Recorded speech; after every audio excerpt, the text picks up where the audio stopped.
Welcome again my dear friends. अब तक हमने स्टोरेज क्लास में स्टैक को समझ लिया है। स्टैक में कौन कौन सी वेरिएबल्स स्टोर होते हैं वो हमने देख लिया है। स्टैटिक मेमोरी हमने देख लिया है और हीप हमने कर लिया है। अब उसके बाद हम आते हैं जो मेन सबसे जो टॉपिक है, सबसे ज़्यादा मेन टॉपिक, स्टोरेज क्लास आखिर कितने तरह के होते हैं। तो स्टोरेज क्लास हमारे पास चार प्रकार के होते हैं। पहला है ऑटो। ऑटो को हम लोकल वेरिएबल भी कहते हैं। दूसरा है स्टैटिक, ये स्टैटिक वेरिएबल होता है। रजिस्टर, ये सीपीयू के अंदर रजिस्टर में स्टोर होता है। और एक्सटर्न, ये ग्लोबल वेरिएबल डिक्लेरेशन होता है। अब देखते हैं हम कि स्टोरेज क्लास सी में कंपैरिजन टेबल हम देखते हैं। Storage class memory location default में वैल्यू लाइफ टाइम और इसका स्कोप क्या क्या होता है। तो जो ऑटो वेरिएबल्स होते हैं वो मैंने पहले ही बताया था आपको, स्टैक में स्टोर होता है। पर इसकी डिफॉल्ट जो वैल्यू रहती है ऑलरेडी इसमें, वो रहती है गार्बेज वैल्यू।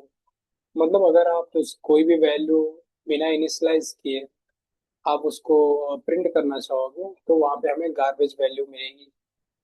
और इसका जो स्कोप होता है वो कहाँ तक होता है, तो इसका scope with in the block होता है। मतलब जो फंक्शन रहता है, जिस फंक्शन के अंदर ये डिफाइन होता है, इसका स्कोप सिर्फ उसी फंक्शन तक ही रहता है। और इसका लाइफ टाइम देखते हैं तो लाइफ टाइम इसका फंक्शन तक ही रहता है, मतलब with in the block only. एक तो ऑटो हमारा हो गया। अब इसके बाद हम स्टैटिक मेमोरी देखते हैं। स्टैटिक मेमोरी जो होता है ये डेटा सेगमेंट में होता है। स्टैटिक मेमोरी डेटा सेगमेंट में होता है, मतलब स्टैटिक मेमोरी दो तरह की होती है। एक होता है टेक्स्ट सेगमेंट, एक होता है डेटा सेगमेंट। तो जो हमारा स्टैटिक वेरिएबल या स्टैटिक वैल्यू जो होती है वो डेटा सेगमेंट में स्टोर होती है। और इसमें बाय डिफॉल्ट जो वैल्यू होती है वो जीरो होती है। अगर आप प्रिंट करोगे तो स्टैटिक वहां पर जीरो से वैल्यू के बाद इसका स्कोप देख लेते हैं। तो इसका स्कोप जो रहता है वो प्रोग्राम तक ही रहता है और लोकल स्कोप इसका भी होता है। रजिस्टर की बात करें तो CPU register if available, CPU का जो रजिस्टर होता है उसके अंदर रजिस्टर वेरिएबल स्टोर होते हैं।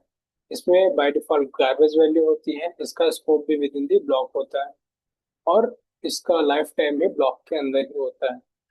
अगर स्पेस सीपीयू में नहीं है, मतलब यदि हमारे सीपीयू के जो रजिस्टर्स हैं वो अगर भरे हुए हैं, उनमें पहले से वैल्यू है, तो ये जो हमारा रजिस्टर होगा वो रैम के अंदर स्पेस लेगा। रैम के अंदर कहाँ लेगा, रैम के अंदर स्टैक में ले सकता है, हीप में ले सकता है, स्टैटिक मेमोरी कहीं भी ले सकता है। एक्सटर्न की बात करते हैं। एक्सटर्न जो होता है वो हमारा डेटा सेगमेंट के अंदर स्टोर होता है। ये ग्लोबल वेरिएबल होता है। बाय डिफॉल्ट इसमें जीरो होती है वैल्यू। इसका जो लाइफ टाइम होता है वो टिल प्रोग्राम एंड्स, जब तक प्रोग्राम खत्म नहीं हो जाएगा तब तक लोकल वेरिएबल का लाइफ टाइम रहता है। और इसका जो स्कोप रहता है वो ग्लोबली रहता है। ये मतलब सभी फंक्शंस इसको एक्सेस कर सकते हैं। Okay, thank you very much.